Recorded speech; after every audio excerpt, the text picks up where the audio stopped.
challenge and, if necessary, destroy media narratives. I'm George Samueli, and as you can all see, we're a little late, and we've had some technical issues, as apparent. I had a power outage, and then Peter had his familiar problems of joining via Rumble. But as you can see, we're still working on the problem. Well, can you hear me? I can hear you. I never had any problems hearing you, but I think it's you. I had problems hearing you, but you always say I'm not listening to you. That's what I remember. But you can hear me. Yeah. Can you see the sweat beads? Yeah, I worked really hard, George. Okay. So, as you know, everyone can breathe a sigh of relief. Technical issues solved. All right. Now that they're solved, it's time for my familiar instruction. Coffee pots down. You had 22 minutes in which to drink lots and lots of coffee, so you don't need any more coffee.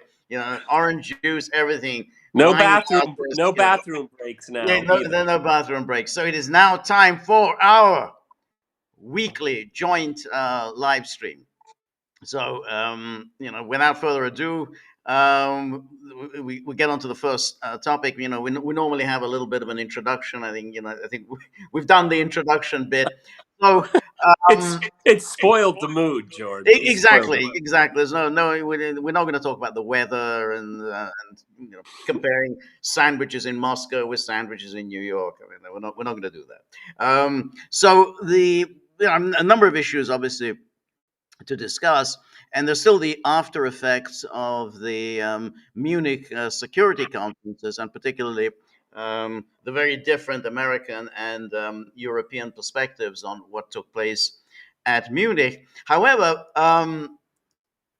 today, earlier on, Marco Rubio, the U.S. Secretary of State, visited Budapest. Yesterday, he was in Bratislava talking to Robert Fico, but today he was in Budapest and meeting Hungarian Prime Minister Viktor Orban. And it was a very interesting meeting because Rubio is effectively giving the endorsement to Viktor Orban. And what was striking about the endorsement, and there was a question that was raised during the news conference, was, well, what about, if Orban could lose the election, he's behind in the polls, will you maintain these good relations with Orban's purported successor, Pete Major? And Rubio made clear, well, the president has a very warm personal relationship with Viktor Orban. Whatever he does for Hungary, this golden age of Hungary, that's on account of the president's very warm relationship with Viktor Orban. In other words, the message is, don't count on it. That's his good feelings, and all the things that we do for Hungary is on account of Viktor Orban. If he goes, it's a whole new ball game. That was a quite stark intervention on the part of Rubio. So let me just show you the story from the Guardian. So this is a 2026 version of Tony Soprano. Exactly. That's right. And remember, Rubio is one of the nicer guys. I mean, he's like no Pete Exes he. He's like the Albert Speer of the Third Reich. Exactly, the pleasantly spoken guy. And so here's the Guardian story, and then it says, Trump is deeply committed to your success, Rubio tells Orban. Rubio said the personal connection between Trump and Orban is behind the strong relationship between U.S. and Hungary. He said, we are entering this golden era of relations between our countries, and not simply because of the alignment of our people, but because of the relationship that you have with the President of the United States. Very important. It's not just because of the relationship between our peoples. No, it's because of the personal relationship you have with the President of the United States. I don't think it is any mystery, and it should not be a mystery to anyone here how the president feels about you, how he interacted with you in his first term as president, and now in his second term as president. That relationship has grown even closer. I can say to you with confidence that President Trump is deeply committed to your success. And then it goes on, because your success is our success, because this relationship we have here in Central Europe through you is so essential and vital for our national interest in the years to come. If you face financial struggles, if you face things that are impediments to growth, if you face things that threaten the stability of your country, I know that President Trump would be very interested because of your relationship with him and because of the importance of this country to us. So that's a pretty clear. You have any problems at all, you come to your godfather. Just whatever Well, issues you have, he's going to help you out. well, right off the bat, I have two questions for you. Number one, how is this going down in Hungary? I mean, this is obvious external meddling in their Right, right. politics. Okay. Number two, is this a European template for what it was with Argentina, with Malay? Well, that's a very Is there yeah. are these separate, or is this a pattern? Well, I think it is a pattern, but notably when Orban was in Washington in November, and he asked for a credit line, Trump said no to him. And so Trump did do him a favor. He said he's going to give him a waiver on the sanctions on Lukoil and Naftgaz. But when Orban asked for a credit line, Trump said no. But now with that comment on the part of Rubio, that sounds like maybe the answer is yes. Maybe that credit line is available. Well, maybe we should just pause right here. What is Orban standing in the polls as we Well, he's move forward? behind in the polls. He's behind in the polls. However, I always suspect that these polls always overpoll Budapest, and Budapest, he doesn't have a great deal of support here. It's like any metropolitan area anywhere in the United States, in Europe, anywhere. They're all kind of liberals, urban liberals. They hate Orban. Um, he has a lot of support in the countryside, among farmers, and most important, he has support among the Hungarians who are living outside Hungary, the people, the victims of Trianon, who've ended up living in Romania and Slovakia and Serbia. They are huge supporters of Orban. So I think the pollsters always underestimate the support that he enjoys there. They tend to, poll Budapest and they say, yeah, he's behind in the polls. So I don't believe the size of the lead that Peter Modier has, but I think it's going to be a tight race, and it's going to be. I mean, he could still pull it off, even if he's if he doesn't get a majority, he could form a coalition government with some of the right wing parties, and so he still has that option. It's not, it doesn't look like he's going to get one of his classic landslide victories. He's had four Yeah, landslide but victories. it looks like Peter Magyar is really kind of playing it safe, because he's not, from what I can tell. Please Yeah. correct me. I mean, he's not gone full blown Brussels or anything, No, no, and you're he's absolutely right. downplayed the issue of Ukraine. So he knows his weaknesses. Yes, no, that's right, and he's essentially, though he constantly criticizes Orban, oh, he's pro Putin, he's with Russia, and so on.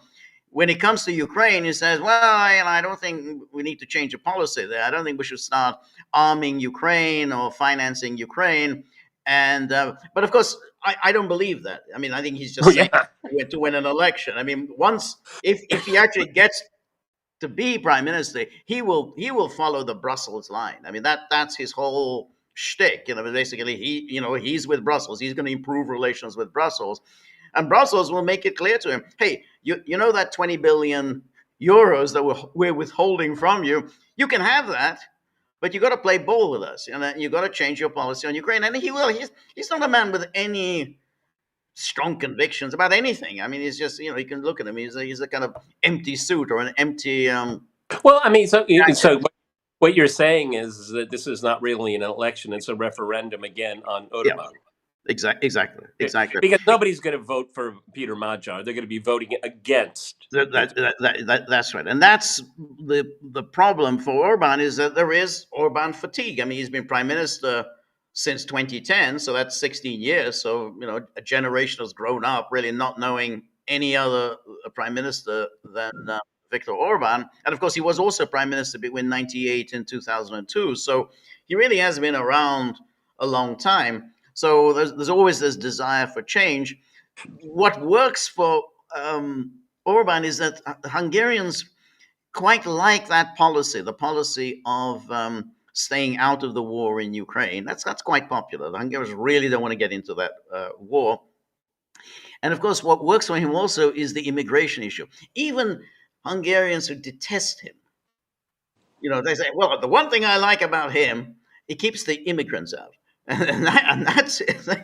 You come across this all the time. I hate Orban, but I like what he does. He keeps all the Muslims out. I mean, so that's what Yeah, was. when the time I spent there, and I just loved it there. I mean, Budapest is one of the great pearls of cities in the world. And then the travels that I would go, it's very pristine countryside. It's really beautiful, and it's really well kept, and Yes, all of that. And I mean, for some people it may sound kind of funny, but the further you go away from Budapest, I see actually people wearing kind of traditional yes, they do. clothing and That's like it. that. They do And wear I yes, mean, that's right. Yeah. I don't know. I mean, maybe because I was brought up on Madonna and McDonald's and Disney. That's maybe Right. kind of cute, okay. But Yes. nonetheless, okay. I saw Yes. that in Poland too. When you go into the countryside in Poland, it's very No, traditional. that's right, and it's very interesting because he does these these campaign stops, and like in America when you do these campaign stops, you get a pizza. Every so presidential candidate has to eat a pizza. Here, when you make a campaign stop, you have to make a campaign stop at an inn, and then in they give you a big pork knuckle and some beans. You got to eat that. That's a lot of meals that you're going to put Is away beer during a day. is beer prerequisite as well? I think it is, and that's why he kind of looks, let's say politely, he looks somewhat overweight. He's Uh, portly. He's he's portly. portly, and of course, as we discussed yesterday, this is an issue that Zelensky brought up about Orban during the Munich Security Conference when he talks about the Victor, calls him Victor, who is filling his belly and instead of worrying about the Russians returning to Budapest. So he makes sense, and of course, all these good liberals at Munich clapped enthusiastically at this extraordinarily clever and witty. Uh, Oh, yeah, yeah. Well, I'd rather be portly than short, huh? but I was thinking like he if you have those meals, how many of those meals that you have a day, you are going to get portly. I mean, there's just no way around it. Well, everyone, if you want to have the historical perspective, is even 100 years ago, if you were in Europe, particularly, and in America too, if you were portly, it means you were well off, you were well fed, okay, Right, you were secure, right, okay. It's right. only because of the depression and then advertising in the '60s, where the Twiggy and stuff like that, which is extremely unhealthy, by Right, the I way. think so. Yeah, Okay, and so this is constructed beauty here, but historically speaking, if you have a little bit of a gut, not too much, it means this guy, he can feed his family. I mean, yeah. Yes. you can mock me for saying this, but it's true. Yeah, yes, sir. And of course, it is true that people of a previous generation ate much more and were able to, their bodies were stronger, they were able to digest and work off, burn off much greater quantities of food than we can. I mean, we get portly, you just eat, eat just an extra slice of pie. But back then, those were serious meals. Dickens would describe serious meals. Number of courses that they would go through. I mean, it's not anything that we could cope with now. But I think that people just were able to digest, much larger quantities of food. That they had stronger bodies. So Much stronger. yeah. Um, so now the Rubio has been doing some quite interesting things. And one of the interesting aspects of what he was doing is that he was, of course, asked about the issue of Navalny. And so because, of course, we discussed the sudden finding on the part of the five European countries, Great Britain, France, Germany, and then they brought in, this is the E3, and then they brought in, these are the sort of the you, you you've been invited to this exclusive supper club, which is Netherlands and Sweden. I guess Stub, a French Stub of Finland, didn't quite make it. But anyway, there was nonetheless a Well, question. I'd prefer to five NATO countries, not European, five NATO countries. I think it's Yes, more. five NATO. That's right, exactly. The five NATO countries. Though to be honest, there aren't really that many European countries left that are not members of NATO. There are a few, but by and large, NATO and EU membership kind of Yeah, as George and I more or less. have commented, NATO and the EU, they don't like gray areas. Okay. That's right. Exactly. Um, anyway, then if we just look at when they were asked Rubio on this issue.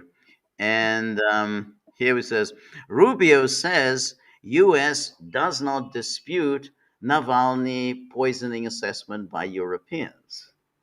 So it says U.S. Secretary of State Marco Rubio on Sunday called troubling a report by five European allies blaming Russia for killing late Kremlin critic Alexei Navalny using toxin from poisoned dart frogs, adding that Washington had no reason to question it. We obviously are aware of the report. It's a troubling report. We're aware of the case of Mr. Navalny, and certainly we don't have any reason to question it. And then, Rubio told reporters in Bratislava. And then, when asked why the United States did not join the statement, Rubio said this was an endeavor by them. These countries came to that conclusion. They coordinated that. We chose. Doesn't mean we disagree with the outcome. It wasn't our endeavor. Sometimes, Yeah. sometimes countries go out and do their thing based on the Yeah. intelligence they've gathered. Yeah. And Snake oil salesman all that's over right. again. We're not disputing or getting into a fight with these countries over it, but it was their report and they put it out there. So that was kind of a very interesting because it's not really endorsing it. Just well, that's their finding. No reason to question it. We just haven't really bothered to look into it. I mean, it's yours. We're not very interested in it, to be honest. I mean, that's what he's kind of saying. Well, you can, absolutely stick with this.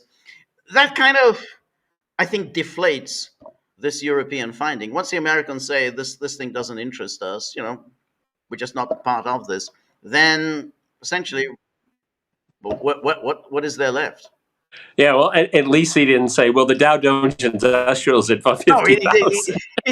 no, he didn't say that. But I have to say, Rubio, and I was watching him during the news conference today.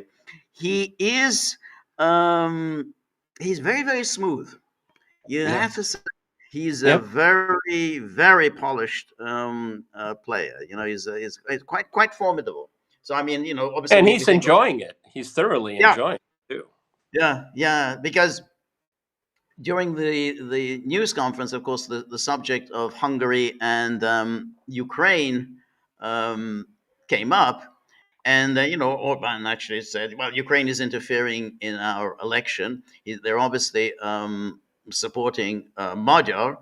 And basically, so is Brussels. They're supporting a module. They're interfering in our election. And then Rubio kind of, the question was put to him, says, "Well, we don't really want to call anyone any names. We just want this war to end." So, having first endorsed Orban, he says, "Well, we just want this war to end. That's what the president wants. He just wants this war to end." And I think that's a very interesting how he is playing this, and this really brings up the issue of the distance that's not clear between the Europeans and the Americans, and came out in Munich. He gave a much smoother Yeah. presentation than did Vance last year. However, the content was the same. I mean, he was basically saying, Europe and the United States, we're kind of, at least under Trump. This is important. Under Trump, we're kind of moving in quite different. Yeah, Uh, but I looked at a good part of that. right. Yesterday I saw just bits and pieces of it, and today I saw the whole Yep. thing.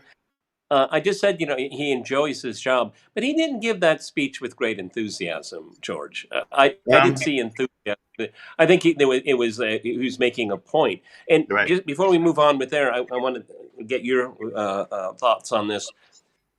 It's really interesting how Rubio's treating Ukraine. That's the president's policy. It's the Right. president, and almost everything. Well, on many other issues, Marco Rubio is leaving his mark. Right. That's right.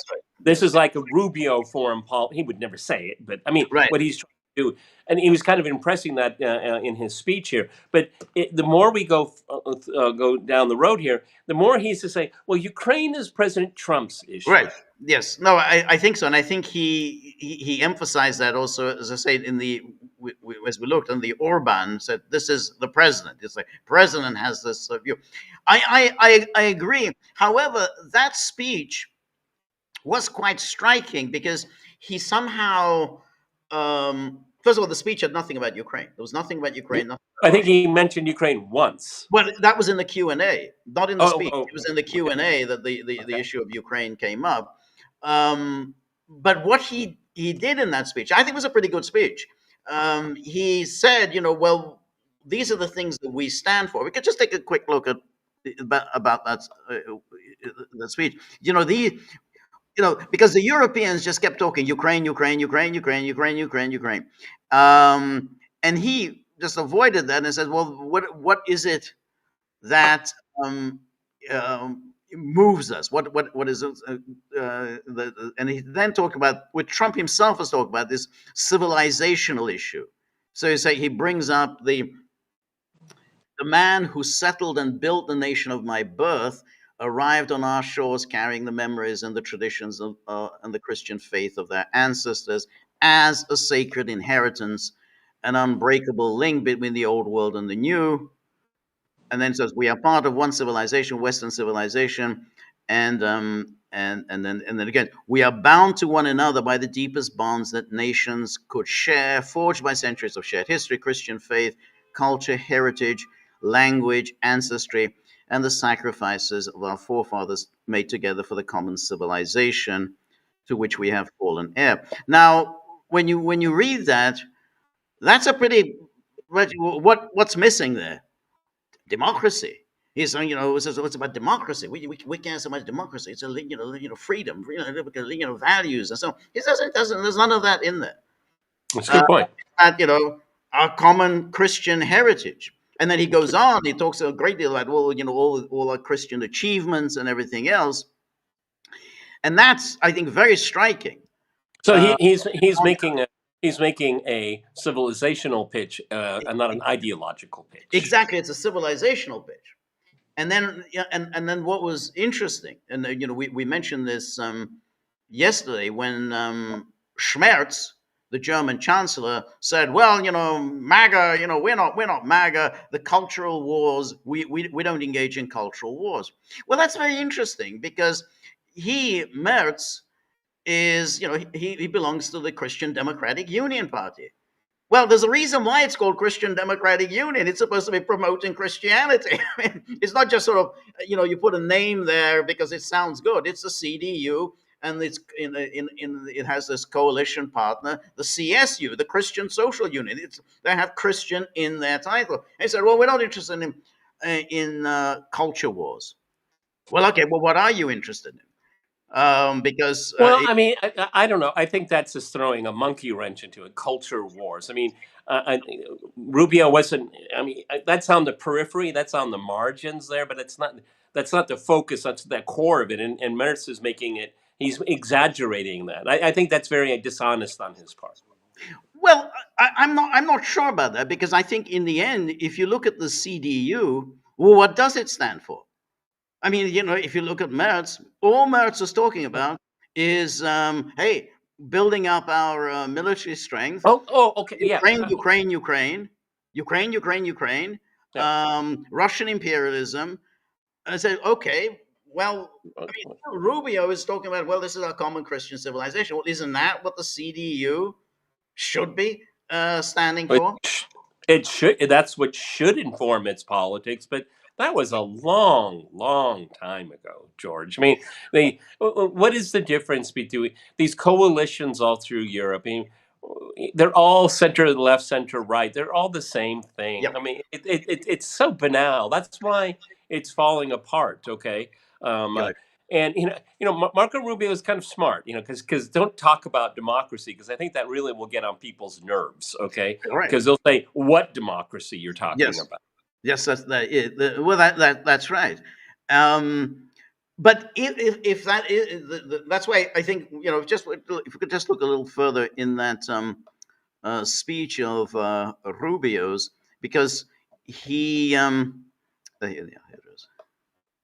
Why? Because the way he draws this contrast. Because ultimately, when he speaks like that, then he does kind of point out that here's Merz, who is supposedly the conservative. This is, but in his case, and or there's a Labor prime minister at the moment. But if there had been a conservative, Rishi Sunak or Boris Johnson or what do they have to do with promoting, the common Christian civilization, which is what conservatism is supposed to do?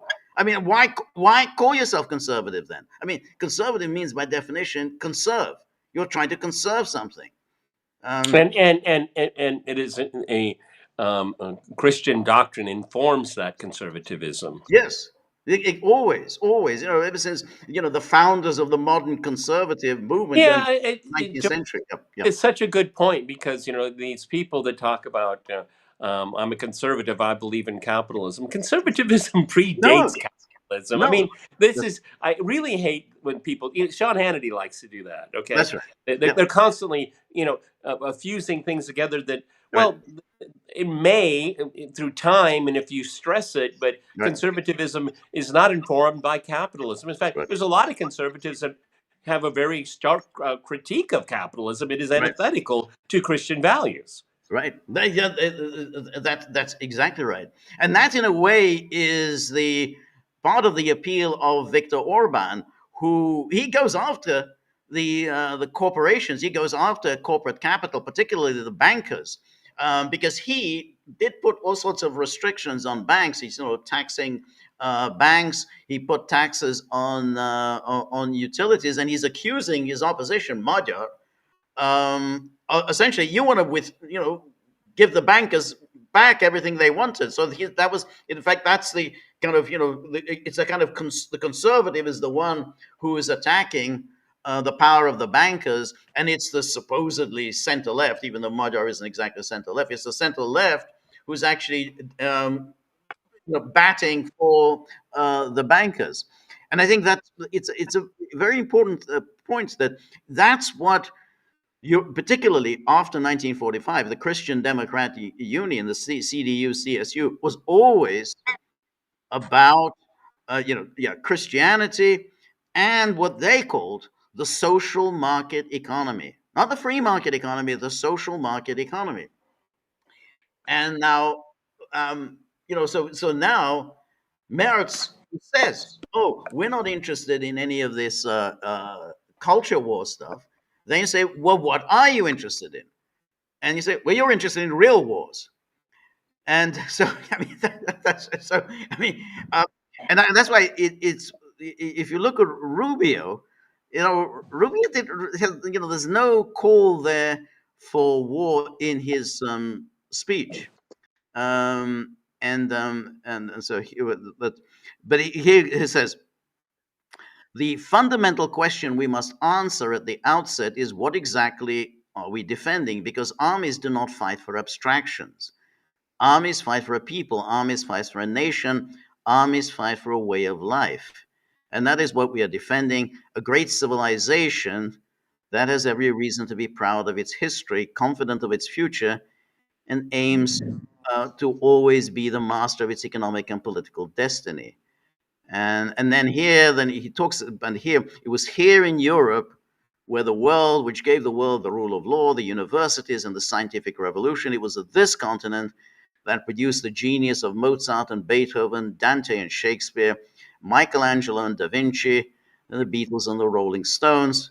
This is the place where the vaulted ceilings of the Sistine Chapel and the towering spires of the great cathedral in Cologne, they testify not just to the greatness of our past, or to the faith in God that inspired the marvels, they foreshadow the wonders that await us in our future, but only if we are unapologetic in our heritage and proud of this common inheritance can we together begin the work of envisioning and shaping our economic and political future. Now, none of the characters who were there at Munich talk like this. I mean, you can say, well, this isn't, not what is it's sincere. It's definitely very different from saying, well, what are we going to do about Russia? Well, it's very different. We will agree on that one. Very different. Now, the other aspect, which I think is quite interesting, about well, but just to conclude on this, I think that with if he's going to make speeches like that, he's going to be quite a formidable rival to J.D. Vance. I mean, we would all assume Vance was a shoo-in. That's going to be quite. That's because we always assume, oh, he's just a neocon. He's the neocon's neocon. We remember him from the days of 2016 and before. Oh, the neocons promoted him. Yeah, he's not. He's going to move beyond that. Now, all right. Well, You can hit me now with all the rest no, about no, no, no, no. I mean, okay. Look, I mean, um, I am a great defender of Western civilization, and many of the things that Marco Rubio mentioned, I will not argue with at all. As a matter of fact, it's very pleasant that a major political figure would actually say something in 2026 like that. It's kind of refreshing. But Greenland shooting up fishermen, Right. kidnapping, Yeah. Okay. I can go on and Yeah, on and that's on. fine. That's Okay, fine. Yeah, I agree. I mean, and Marco Rubio, well, we really don't have a dog in the Navalny story. But the Americans tried to kill Vladimir Putin. Okay, I mean, so I don't want to Yeah. drag this out because there's a lot of other things to talk about. So the spirit. Of course, I appreciate that. Okay, but it's a bit rich in when when it's more temporal. Okay, when it comes to, so I mean, I'm not going to die Right. on that hill. Right. But you did mention something I think is very, very important. Marco Rubio was making a primary speech Yes. in because everybody, well, I mean, for better or worse, there was a lot of attention on AOC. Okay, it was a disaster for her. Right. Okay, Right. Right. but she will be forgiven. Mama Bear, that's her. It's her first time up to bat. She's going to be all right. Okay, blah blah blah, whatever. But what was missed, and George alluded to it, that Marco Rubio is running for president of the United Yes. States, That's right. and Yeah. that's going to be look. They're already building a archive for him when it comes to campaign videos. Right. And you know what, George? Right. That's perfect because Yeah. a lot of conservatives exactly want to hear exactly Right. that. That's right. I That's mean, right. and in a way, I mean, because I sensed there wasn't a lot of enthusiasm because he knew it wasn't going to go down very well. Okay, Right. but Marco Rubio is like, number one, Ukraine is President Trump's project. Right. Okay, Right. and and then he's setting the stage to be a global statesman. Okay, Right.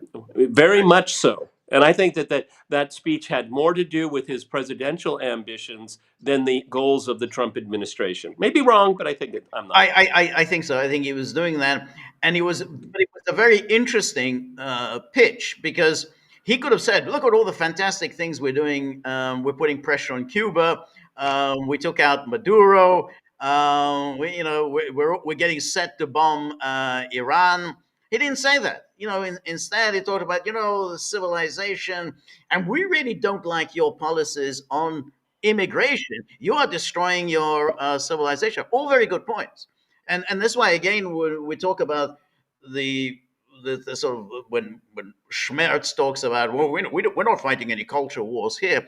Yeah, it was your party, Angela Merkel, who kind of threw open the doors. I mean, you think that's the very thing that you, as a member of this conservative group, CD and CSU, who opened the door to migrants. So he brought that up, and you're absolutely right. This will count in his favor.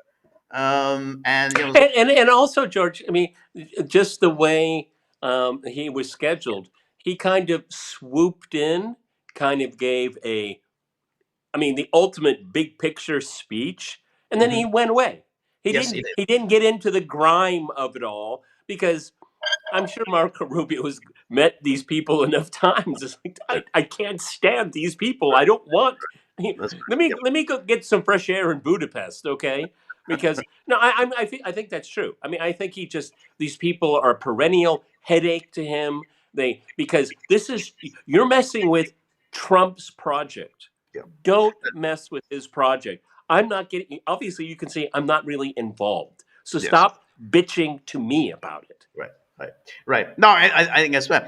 But the snub that he administered to the Europeans, what two countries that he visits, the two countries you chose, The two Slovakia bad and boys. Hungary. I mean, The two bad boys. Yeah. the two bad boys. I mean, that's quite a message, and the Yep. Europeans got that message. It was a snub, calculated to be a snub, and was taken as a snub.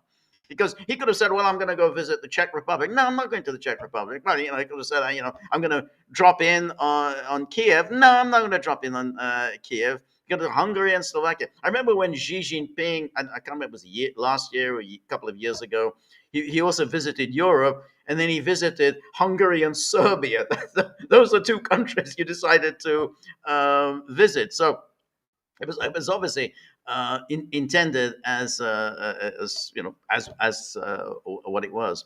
But that, of course, does get to the question, which I think the New York Times has picked up on, that the Europeans concluded from all of this and they were troubled. At first they said, "Oh, thank God we didn't get a tongue lashing as we got from Vance last year.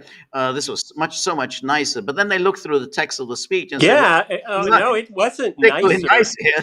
No, the delivery was different. Yes, But I would exactly. I would even say that Rubio's message was far more stinging. Yeah, I think so. I think so too. So they have now reached the conclusion that the Trump administration wants to make peace in Ukraine.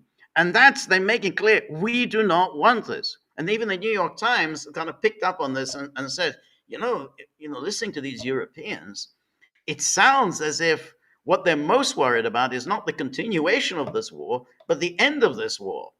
And so this is from today's New York Times, by their kind of think person, David Sanger, and here is this the piece, and it says, "Once the Americans warned of the Russian threat, now it's the Europeans' turn." And here it says, "This year the roles are largely reversed. The few American officials here So it makes the point. Few American officials showed up. A lot of Democrats, just about every Democrat showed up, and Lady Lindsay, so there's AOC, Hillary Clinton, for some bizarre reason, God. was also there. Just read the room. God, Europeans, just read the room. God. Yes, yeah. Oh.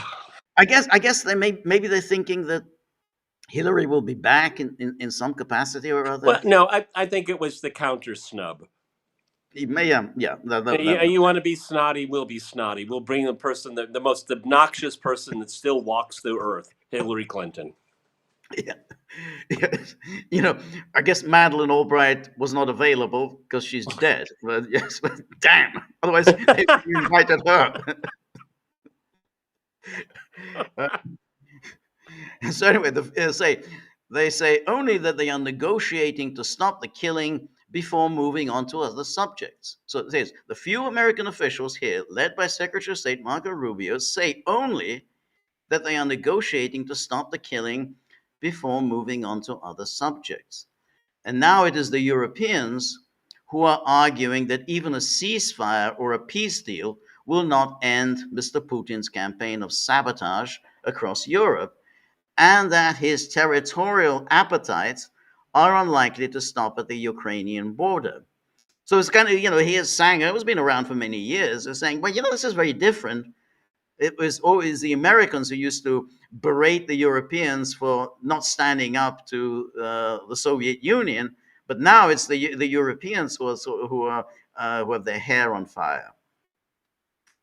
And Exactly. yeah, and then here, leaders of many of the same European nations that argued 4 years ago that Mr. Putin would not risk invading Ukraine now warn that he may not stop at its borders. And they cite the increasingly bold acts of sabotage on their territory as evidence that Mr. Putin is conducting an active shadow war in NATO territory. A threat that Mr. Rubio also never touched upon in his Saturday address.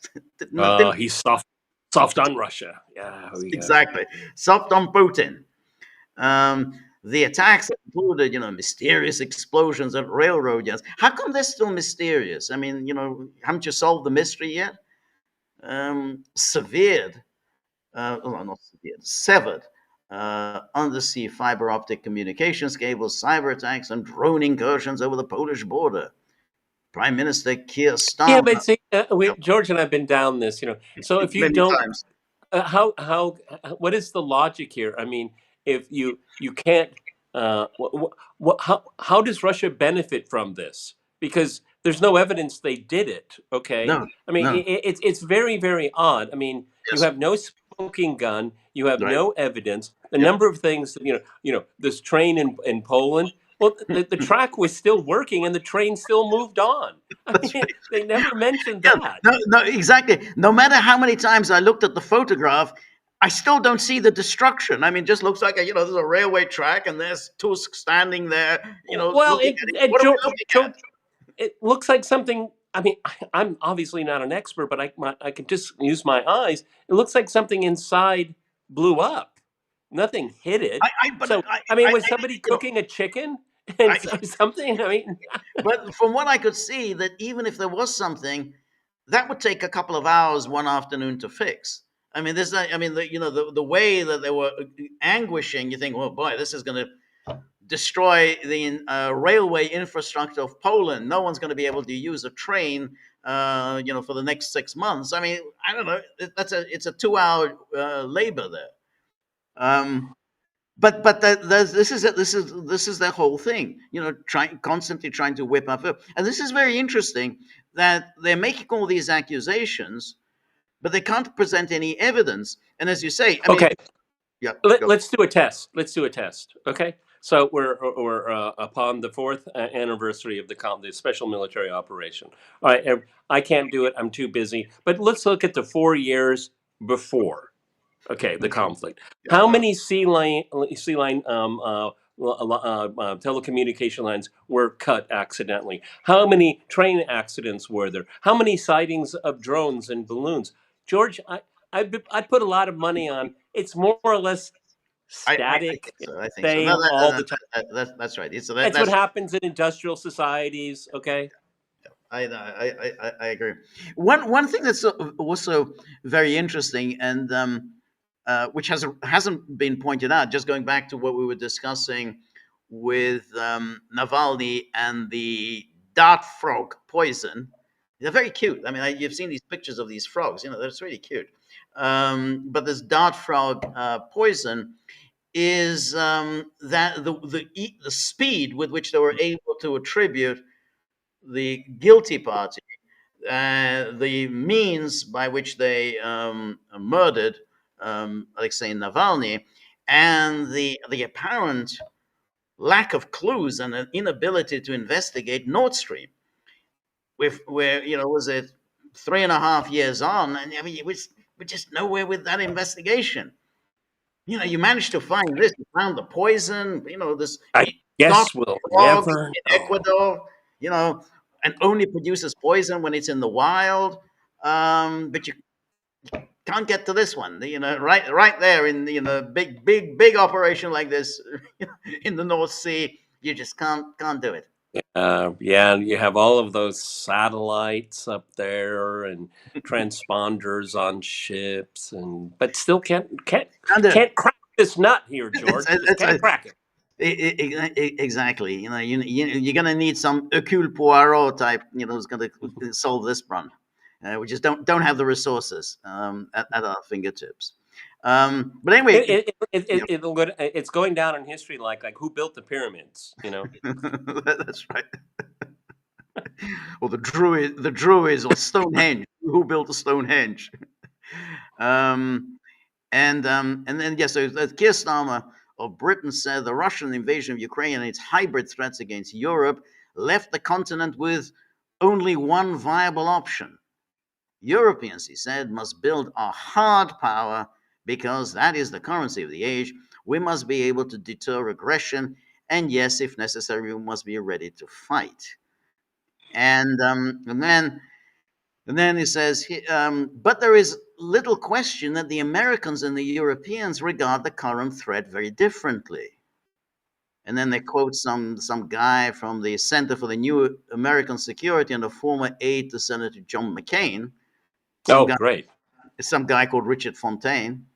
Anyway, he says, in London and other capitals, the Europeans keep talking like this is 1939. Nobody in the US is thinking this is 1939. Well, probably because it isn't 1939. I mean, that may be a solution to this puzzle. Um, but then, but here they say perhaps the biggest concern voiced by European officials now is that Mr. Trump will agree to almost any kind of a deal on Ukraine to claim a victory, even if it sets Mr. Putin up for future attacks. Petr Pavel, this is this ubiquitous NATO general, he's the Czech president, said a very quick peace will not result in a Nobel Prize for peace, but in another aggression. So the last thing we want is a very quick peace. No peace for us. And then Ms. Fredrickson, who's one of the dumbest leaders in Europe at the moment, and that's kind of saying something. Ms. Fredrickson, the Danish prime minister, she was the one who was not so long ago frantic about how the Americans are trying to take Greenland away from her. It's mine, I tell you. Ms. Fredrickson, the Danish prime minister, sounded a similar themes. A bad peace deal in Ukraine will open the door for more attacks from Russia in Ukraine again, or in another European country. So It's inevitable. War. There's no forever, yeah. you can't there's no off ramp here No, at all. no. Okay. Well, that's a choice. That's a choice.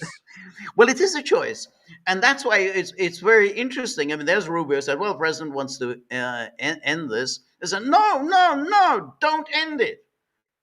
It was like, remember Bill Clinton used to say, "Mend it, don't end it," or so that's it. Mend it. Let's get a better war. But don't end this war. This people used to talk like that.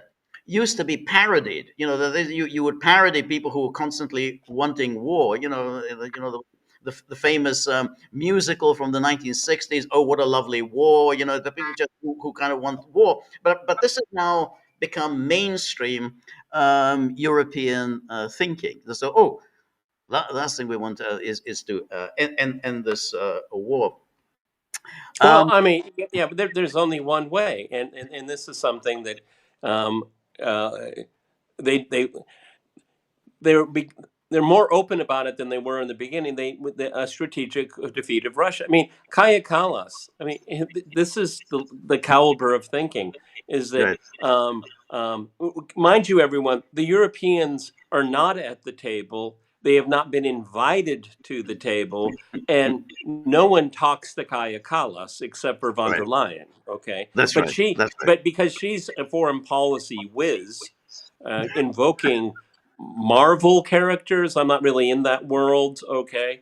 I mean, at least we invoke the Sopranos, where that's Right. culture. Okay. Yes. Yes.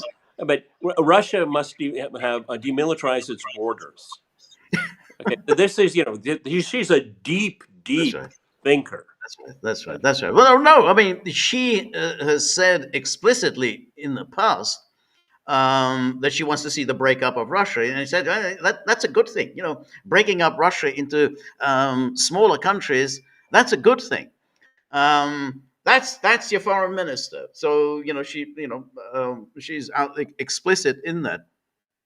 But anyway, so this week is going to be a kind of a busy week for diplomacy because we have the meetings in Geneva. We have the next round of the Russia, Ukraine, United States meeting, and I think that's tomorrow and Wednesday. And what's quite interesting is that Medinsky is back. Will head the delegation, but this seems to be a more senior delegation than the Russians have sent before, because a deputy foreign minister will be there. So first of all, here's the Reuters story, and yeah, this is Kremlin aide Medinsky to head Russian team, and then talks between Russia and Ukraine and the United States, blah blah. And then Medinsky heads the delegation. And then it says the return of Medinsky, who led the Russian team at earlier talks in Turkey in 2022 and again last year, could signal that Russia expects the focus to move beyond security issues and to broader points of disagreement between the warring sides. And then TASS described who will be in that delegation.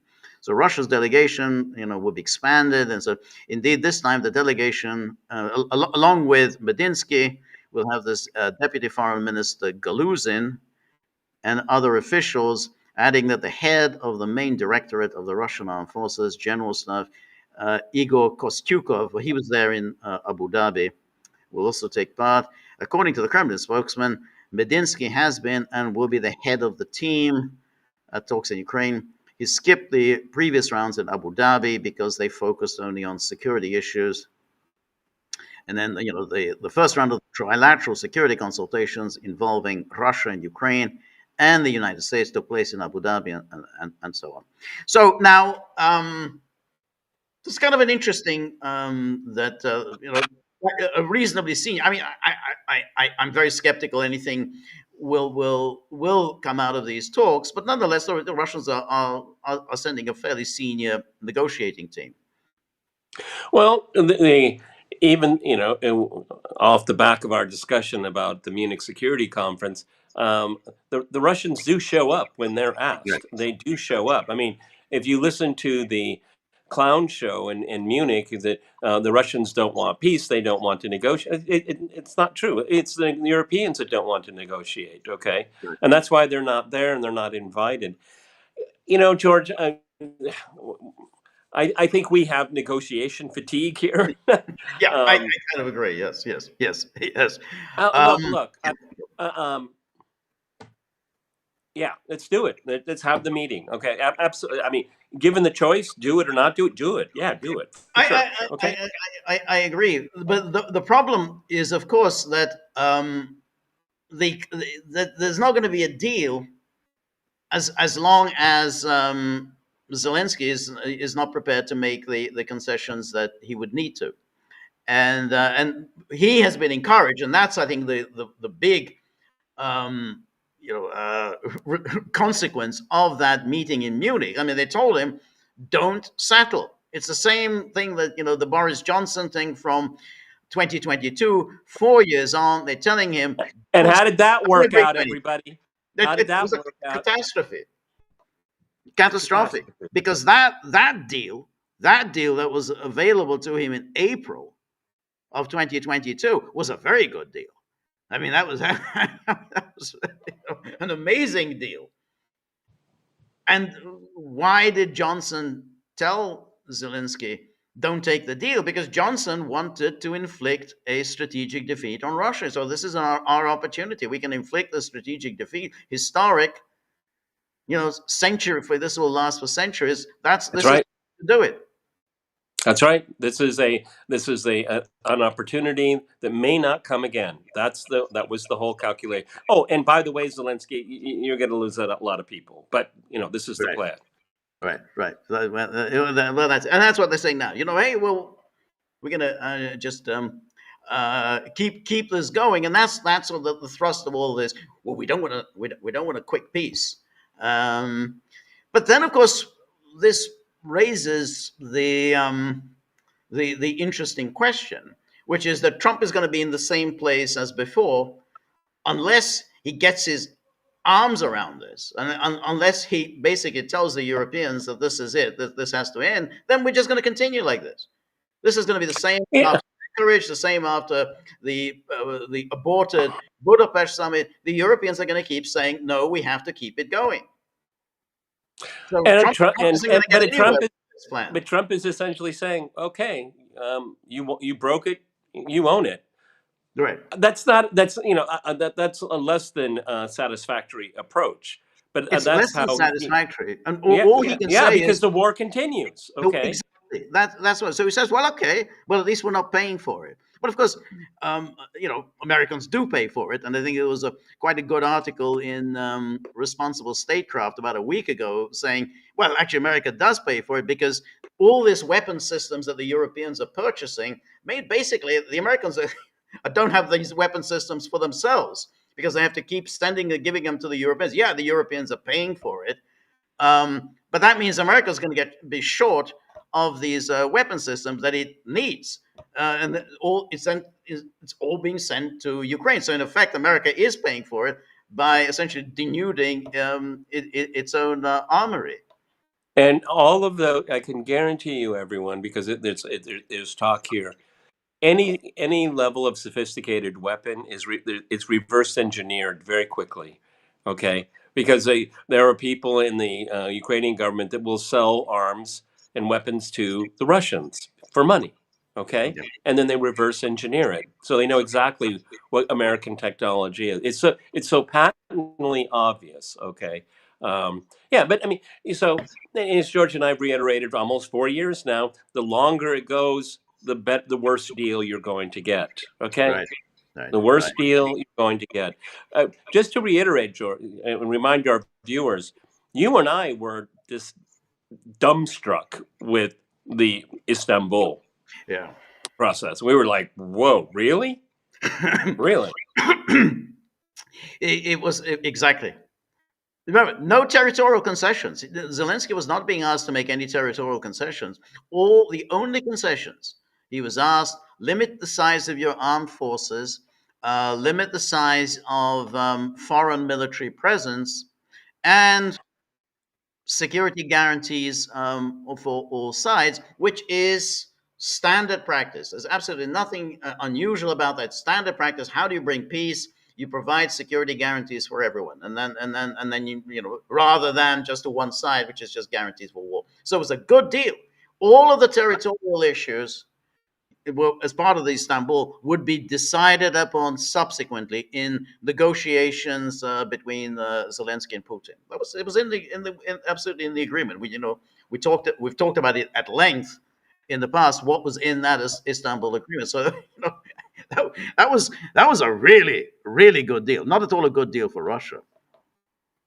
But of course, it was in the other thing was in remember in November 2022, which is when the Americans of thoroughly modern Millie told Zelensky, "Hey, take the deal now. This is your best moment." That's November 2022. You're not going to Right. get a moment than this. Work something out now. Zelensky said no. So that's two occasions that he decided Yeah, because us. Zelensky trusted the Americans and the Europeans. That was all it was. Oh, and plus he was getting a fabulous payday for him and Right. his circle, at which I think was in the last news cycle. The former Ministry of Energy. Well, now he's going down too. Another major financial scandal. A Minister of Energy. Look where Ukraine is right now. It is on its energy deathbed. Okay, and they've just investigated, if not arrested, the former energy minister. This is the type of government that what did the German defense minister say? We don't have any more weapons to send, but we'll send money. Okay, Right. great. That's, Yeah, that's that's gonna. Yeah. Yeah, yeah. So yeah, so the Europeans continue to pay through the nose to keep this war going. But that's what they made this an existential matter. So there was never any reason for it. They made this an existential You know, matter. Ger- it's this the Europeans. They mystify me because Putin's territorial ambitions in Europe. Well, if we're almost on the 4-year mark, and all of the Donbass hasn't been retaken, Yeah, and that's so right. they're going to be in the Rhineland soon. I mean, come on. I mean, it's so frustrating. George and I pointed this out before. Where was the dissenting media in Munich? Why doesn't somebody ask that question? Why are you so afraid of the Russians if they haven't been able to take all of the Donbass stuff for four Right, years? What makes you think that they will be able to conquer right, Poland or right. Lithuania? That's right. No, that question is not No, allowed no, to be asked. no, it's not right. It's a very obvious question, and but they never ask any more than they ask when they say, well, if we get Russia to the negotiating table is by the tomahawk, yeah, they send the tomahawk, we're going to send the tomahawk, and then that'll get the Russians to negotiating, and they never ask. Well, you've been sending one weapon system after another to Ukraine. Every time you send it, you always say that's the way to get Russia to the negotiating table. It hasn't worked. You've had 20 packages of sanctions. That hasn't worked. Why would you think that the 21st or this new weapon system is going to get Russia to the negotiating table? And how? What's the plan? How does a conventional non-nuclear power defeat a nuclear power in a war? I mean, that's another kind of puzzle. That we're going to inflict this defeat on Russia, so a conventional power is going to inflict a strategic defeat on a nuclear power. I mean, none of it ever makes sense. But it's the media are essentially it's an embedded media. It's a classic embedded Yeah. media. Yeah. Well, I mean, also, I mean, another obvious question is, and we've sounded this out numerous times. Um, um, if security is truly the goal, which it isn't, they don't even make a pretense to that. What about security guarantees for both Russia and Ukraine? That's what I mean. Would Exactly. the No one else does. OSCE Yeah. would the OSCE be? I mean, No, it's no, no, no, thoroughly no, no. disgraced. Maybe a new forum, a new slate, and ensuring security guarantees for first step Ukraine and Russia, and then as a template we move through all of Europe. See, these are No, no, eminently no, that's reasonable things. This is really right. sensible. Right. Well, that's really the point because there's plenty of such models in the past when you provide security guarantees for all, like the Austrian treaty, the Austrian neutrality treaty, Locarno, Cyprus. You go through example after example. The treaty for Laos, and there's the many cases in which you provide security guarantees for all, rather than to one side. You provide it to one side, you're guaranteeing war. There's just no two ways about that. But so therefore the NATO plan, oh, we're going to provide security guarantees to Ukraine, even if they can figure out how to do it, is simply a guarantee for war. And yet they continue to do this. No, I mean the journalists who go to these NATO events, the only question they ever ask is, what makes you think you can trust Russia? Haven't the Russians always lied? And so can you really trust them? Mhm. Well, I don't know. It's going to be a tough one. I don't know if we can trust the Russians. But that's what they get. That's the answer that they get. But anyway, let's now look at our locals community. So these are the people who worry about the dogs, and because they know that the state of mind of the dogs is I'm on we my care a lot about. iPad, everyone. I'm on my iPad. That's the reason why I have my magnifying glass. Anyway, so here we have our first question, which is Shopronka. Good to see you again. So Shopronka says, what do you think of the British High Court ruling that it was unlawful for the government to proscribe Palestine Action under terrorism legislation? Well, I think it's a very welcome ruling, though in practical terms, I think nothing very much is going to change until this is going to be appealed, and that's going to go through a process. But however, they're not going to enforce it anymore. They're not going to go around arresting people for membership of Palestine Action. So as things stand, at least the arrests have stopped, even though essentially Palestine Action hasn't been legalized. So that's going to be decided through appeals process. So I think it's a good thing. Very rare Absolutely. that there's a victory for free speech in the UK, but this is clearly Yep. one of them. Yeah, the prosecution is just simply a disgrace. I mean, George and I like to keep it clean here, but it's just a disgrace. Okay, I was disgusted, and many people in the UK were messaging me during the entire process. Just heartbreaking. Okay, I That's mean, right. Keir Starmer, he was head of the Crown prosecution. Really, The Britain's top really. prosecutor, and it's very interesting that this is a man who is profoundly uninspiring. So this is not someone who's has any great courtroom skills. He's always had great political skills. I mean, to get to be the top prosecutor in the country, you have to have great political skills, not great legal skills. But as a prosecutor, his immediate instinct is always, well, how do I arrest people? How do I get them How do I in crush prison? people? Crush, crush Exactly. How do I use the law in order to crush as many people as like possible? uh, um, uh, Corbyn, what he did to him. Okay, Yes, yeah, that's right. Yeah, crush, crush, crush. that's right. That was right. I remember when he went after that stabbing in Southport, which is close to Manchester. Those three little girls, and he went there to lay some flowers, and then he was booed.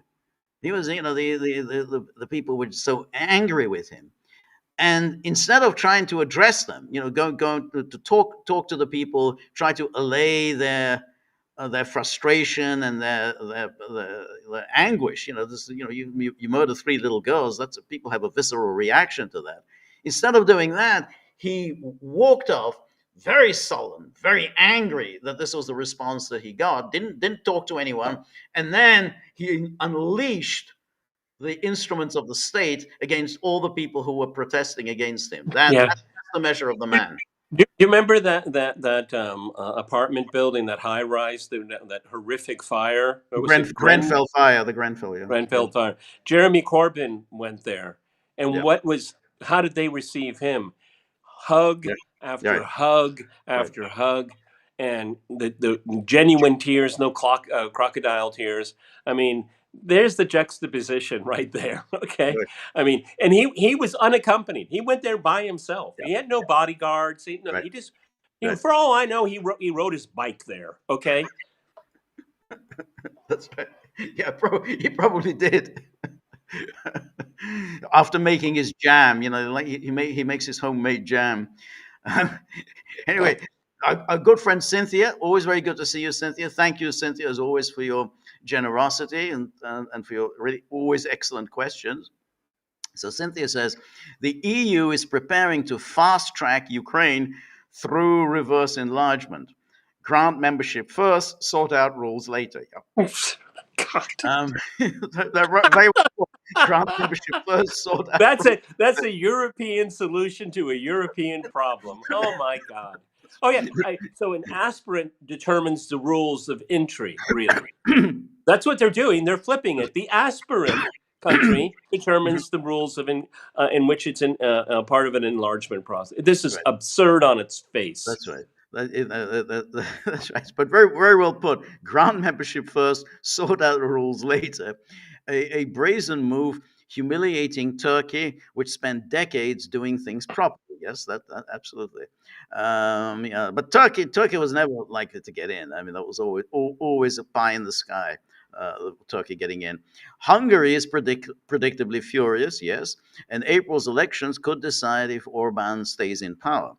If he does, Brussels may invoke Article 7, stripping Hungary of voting rights and freezing Hungary's funds for Budapest. Heavy handed, arbitrary, and political, the plan risks blowback across Europe. I think that's very well put. I think if you think about what is the Brussels plan, Plan A, Orban is defeated in April. Then they have Magyar. Magyar is going to, withdraw any objections to Ukraine's membership, even though at the moment Magyar is telling the voters, no, no, no, we oppose Ukraine joining the EU. He's going to withdraw that. That's obvious. So that's Plan A.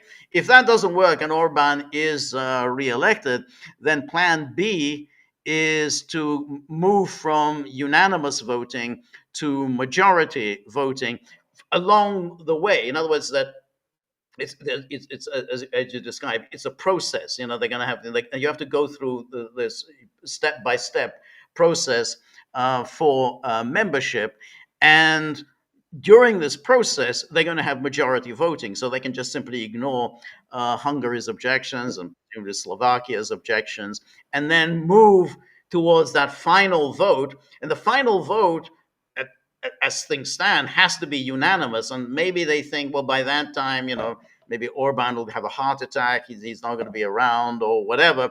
But there is still that the final vote of allowing Ukraine in has to be unanimous, unless they change those rules as well. But because after all, they are going to change the rules here, say, hey, Yeah.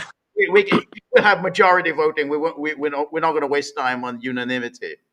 Yeah, I think this is all kabuki theater. George, Ukraine should be part of the EU, and then then it will be part of NATO. It's easy to blah blah blah blah, Right. but when push comes to shove, do you think French farmers? Do you think Austrian farmers? Do you think Polish farmers?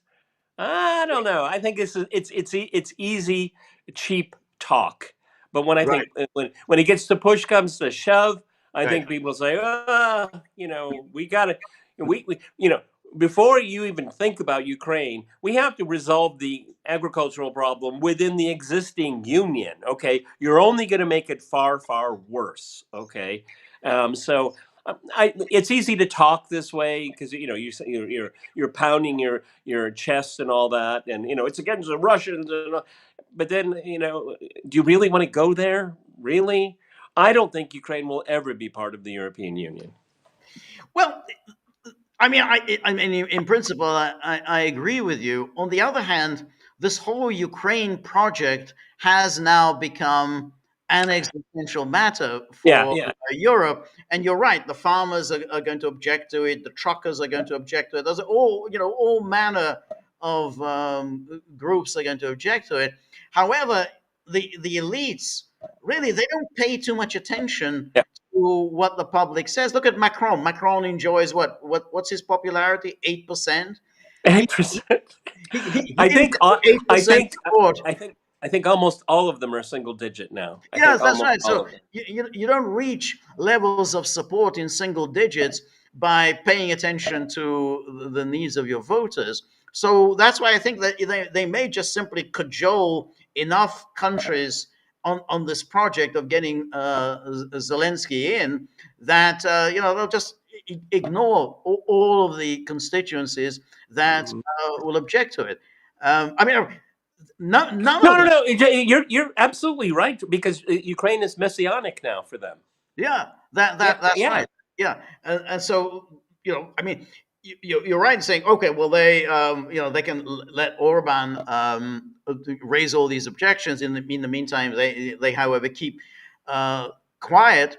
But then, even if if once they get around Orban's objections, they're still going to be quiet. They're still not going to raise serious objections because this is their project, and of course it'll be catastrophic, and then none of them can answer the obvious questions. Well, if Ukraine is in the EU, that means the EU is now permanently at war with Russia. That's it. You've now essentially brought war right into the middle of the European continent. uh, Exactly.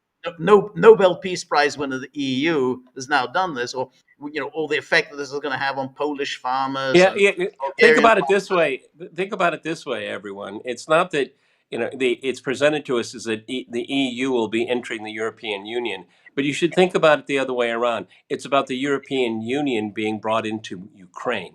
That's right. That's right. So, anyway, then Cynthia goes on saying the EU is reportedly planning its own Visa Mastercard Mastercard style payment system led by Christine Lagarde, who's known for her monitoring and limiting spending. With her in charge, European citizens will probably think twice before using it. Russia has Mir and China has Union Pay, and the EU wants a homegrown alternative to reduce reliance on US Yeah. networks. But Trump likely wouldn't be happy, and greater financial independence by the EU could trigger more US tariffs on its member state. That's probably right, but it's very interesting because Yeah, but it's 2026 and they don't have their own clearing system. This is what George and I have been talking about incessantly. right, Okay? Just right. That's where's their Google? Where's their Amazon? Where's their Apple? Yeah, no, they don't have any of that. But I think I think it's interesting how their instinct is, I think, to try to suppress domestic consumption. I mean, essentially, that's why Europeans are so impoverished. I mean, they are pursuing these export-driven economies because, and the way they do that is by suppressing consumption and thereby suppressing living standards, and that's their instinct. That's what, like, exactly the way you put it. The God who's known for monitoring and limiting spending. That's their instinct. Run export-driven economies. Well, that's a problem when you run export-driven economies. That sooner or later, the importer in chief, which is the United States, is going to raise objections. We don't want to have all these European goods dumped on us, and we're going to start imposing costs. So the Europeans have done this for years and years and years, suppressing domestic consumption. Trying to pursue this goal of export-driven manufacturers. But now they can't even do that because they've got all the energy costs that they're not able to sustain. That's kind of why the European economies are just doing so disastrously, and there's no way that this is going to get any better. And they're so proud of themselves. We Right. won't, by 2030, we won't be importing any Russian energy. They're so proud of themselves. It's just, again, I keep invoking this. We don't need geopolitics, and so we need a psychologist. That's right, and of course, by doing that, they've now essentially presented themselves as well. Where are you going to get your energy? You need energy. You know, you're going to do all this manufactures, and you're going to be this, exports. This is your big thing. Where's the energy going to come from? Yeah, and you're going to rebuild your military industrial complex. Where are you going to get the energy for that? That's high energy intensity. Very, very, very high. They don't do it, and so they're going to do it. Oh well, this the Americans. Now the Americans, it always comes at a price. The Americans aren't like the Russians. They're not going to say that, oh, well, hey, have all this gas, fine, just pay us, and we don't care, which is like the Soviet Union did, like Russia did. Yeah, just as long as you pay us, we're happy. As Where long the as you have, Americans go, no, you're dependent on our energy. We're going to use energy in order to get our own way. and the Russians even had it better for their customers, long-term Right, contracts. So you don't have to worry about price fluctuations, and it's guaranteed supply. That was done for a reason. Now yeah, European industry, they're prisoners of the spot market. that's right. Oh my God, that is the worst possible That's position. right. It's almost impossible to have industrial outlays because you That's don't know right. what the price of energy is going to be. That's right. That's right. What could Exactly. possibly go wrong? That's right. God. That's the interesting thing, of course, is precisely that LNG is priced on the spot market. You're continually at the mercy of all kinds of problems. You know, Trump makes a speech that causes panic. Boom. The price shoots up. All the weather. You have a bad winter. Boom. The price goes up. That's it. That's the point. I mean, you used to have this, as you said, the long-term contracts. Then you're not vulnerable. But When you have the long-term contracts, you can actually fill up a storage reserve because you can build that in to the right, long-term contract. So, right, just as George said, well, what if there is a catastrophic weather event where it damages a pipeline or something? No, you have right, your reserve, you have your storage. Everybody's good. It'll be repaired, and we'll get back. right, The long-term contracts are inherently good for everyone. The seller gets, you know that you're going to get your money because it's right. long-term. Right, that's right. And so, just before we finish, we had an interesting story in Reuters suggesting, we always have to be very wary of any leaks from the administration, but it sounds as if the United States is planning on a long war against Iran. Here's this is the Reuters story. Exclusive U.S. military preparing for potentially weeks-long Iran operation. The U.S. military is preparing for the possibility of sustained weeks-long operations against Iran if President Trump orders an attack. And so they said these are two U.S. Okay, officials. well, is this an intentional leak, Well, George? exactly. That's why Yeah. we have to be very wary. This could be exactly a head fake. So we just have to say that because the thing that precisely we've been saying all this time is Trump does not like any long-term military commitments, sustained that and which is protracted, likely to lead to U.S. casualties. That is something Trump does not like. He always boasts of you know quick in and out, and then he says, "Yeah, that was me," and we achieved Yeah. a fantastic victory. It seems hard to see how he can achieve any quick victory in Iran. Well, what happens to the oil price? Well, that's true. I mean, what happens to the oil price? But at the same time, there's oil, like, there's oil in the world, and so I guess, I mean, unless if they do block the Strait of Hormuz, that would obviously do it. It seems that when you read that, because I hadn't seen it, for me, it's a head fake. That's what Yeah, that is. exactly. I think that could well be that we're prepared to do all of this. There is, of course, the alternative. I think you've raised this before, and I think that one needs to consider it, which is, does the United States have a secret weapon? Is there something that we Yeah. know the pager thesis? Is there something that they have up their sleeve, disabling Iranian defense systems? I mean, which we don't know. I mean, but that's a clearly a possibility, because it's hard to see how Trump would want to get himself into any kind of a long. George, even I mean, as when I order a taxi here and they tell me, oh, it's going to be in 10 minutes, it means it's going to be at least 20 minutes. Right. Okay. All right. And so if they're leaking, it could be weeks long war. Right. Then so months long war. Right. Okay. And then, the law of unintended consequences kicks in, and then, oh my goodness, you have a forever war. But Right. Right. the thing is, for me, is that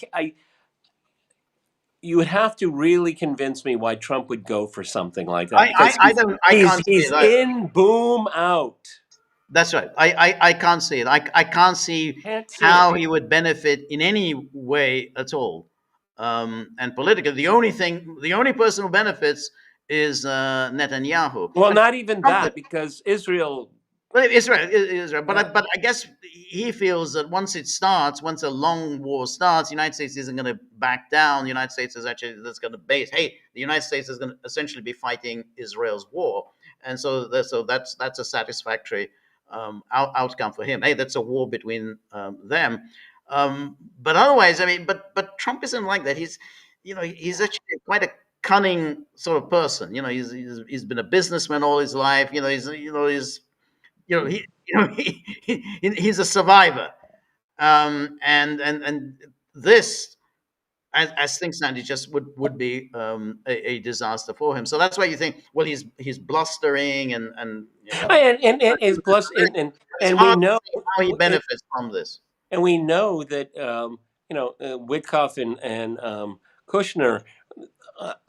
I would bet money that they spend more time talking to their Arab friends about Right. development, okay, resorts and all of that. All of that will be in question, if not, Yeah, can I think so. okay.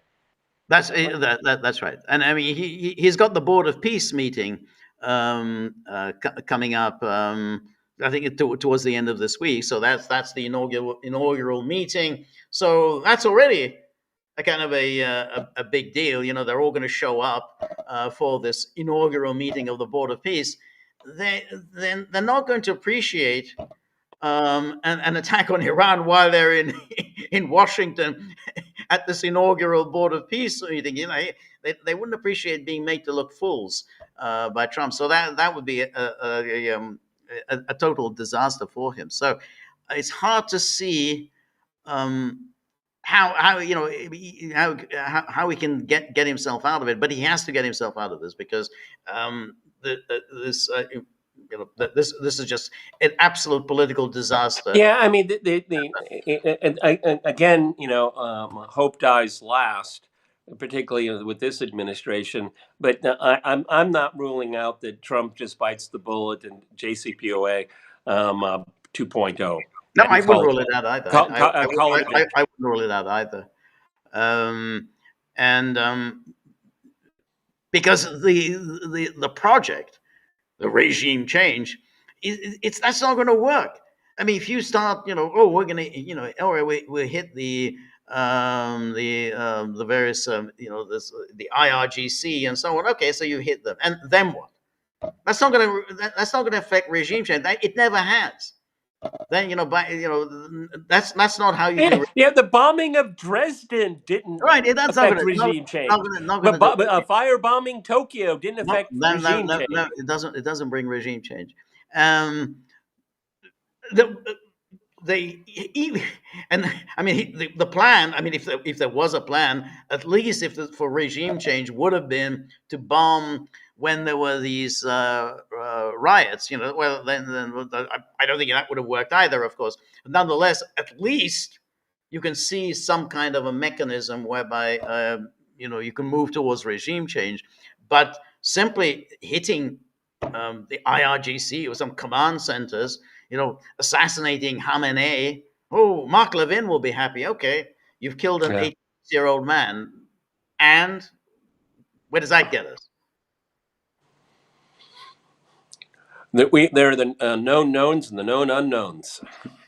All right. Well, I think our time is up. We had discussed a great deal.